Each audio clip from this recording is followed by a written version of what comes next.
Di bawah pemerintahan yang korup, sepak bola bukan lagi sekadar olahraga. Ia telah berubah menjadi panggung sandiwara. Sebuah teater besar yang dirancang untuk mengalihkan perhatian, menutupi borok-borok kekuasaan, dan mengendalikan massa.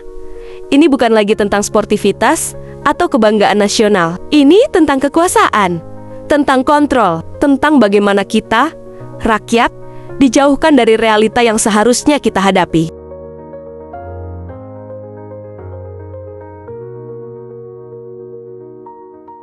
Bayangkan Kolosium Romawi, tempat Vespasian dan Titus membangun amphitheater Flavian di atas reruntuhan Domus Aurea Istana Mas Nero. Kolosium itu diagung-agungkan sebagai simbol kemenangan rakyat atas tirani.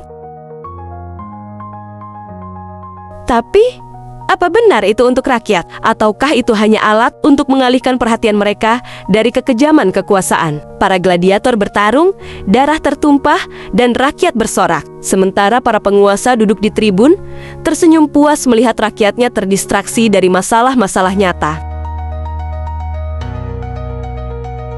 Kini, ribuan tahun setelah kejatuhan Romawi, kita masih terjebak dalam lingkaran yang sama. Sepak bola seperti halnya Kolosium yang telah menjadi alat penggiringan opini. Setiap pertandingan adalah pertunjukan yang dirancang untuk mengalihkan perhatian kita dari masalah politik, ekonomi, dan sosial yang semakin memburuk.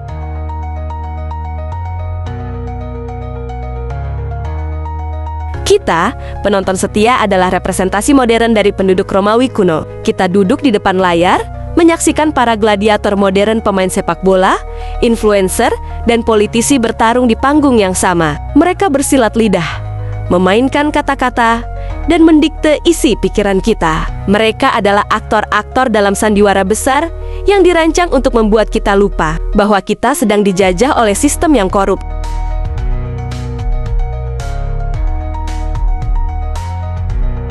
Sore tadi, seorang juru bicara istana dengan santainya berkata, "Kepala babi yang dikirimkan ke salah satu kantor berita tidak perlu diributkan.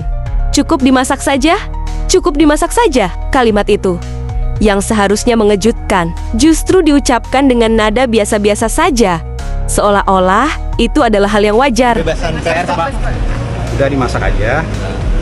Kalau kepala babinya dimasak aja. Ada juga anggapan jadi. Beberapa hari lagi, kita akan berhadapan dengan negara mutiara Teluk Persia dalam pertandingan sepak bola. Pertandingan ini bukan sekadar tentang olahraga. Ia adalah pertarungan simbolis, sebuah pertempuran untuk memenangkan hati dan pikiran rakyat.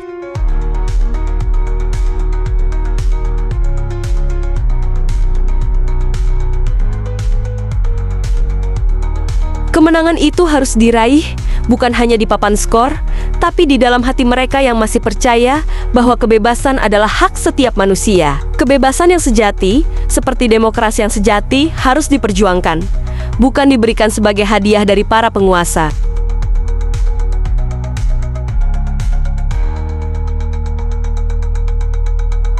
Namun, di balik gemuruh sorak-sorai penonton, di balik euforia kemenangan yang sementara, kita harus bertanya pada diri sendiri, apakah kita benar-benar merdeka, ataukah kita hanya menjadi penonton dalam teater besar yang dirancang untuk membuat kita tetap diam, tetap patuh, dan tetap terdistraksi? Influencer-influencer jagoan negara bersilat lidah di media sosial, memengaruhi opini publik, sementara para politisi bermain sandiwara di panggung politik. Kita, rakyat, hanya menjadi penonton yang pasif, terpesona oleh pertunjukan yang dirancang untuk membuat kita lupa bahwa kita memiliki kekuatan untuk mengubah segalanya. Tapi, sejarah telah membuktikan bahwa setiap tirani pada akhirnya akan jatuh. Kolosium Romawi yang dulu megah, kini hanya tinggal reruntuhan.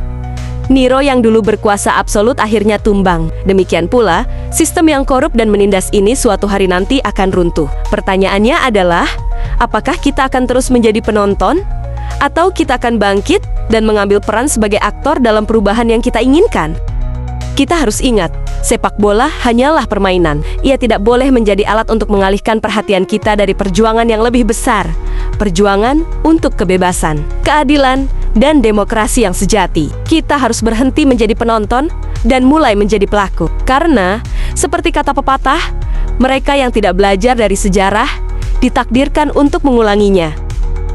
Jika kita terus membiarkan diri kita terdistraksi oleh tontonan, oleh sandiwara yang dirancang untuk mengalihkan perhatian kita, maka kita akan terus terjebak dalam lingkaran yang sama. Tapi, jika kita mulai sadar, mulai bertanya, dan mulai bertindak, maka kita bisa memutus rantai itu. Kita bisa menjadi generasi yang mengubah sejarah, bukan sekadar penonton yang pasif.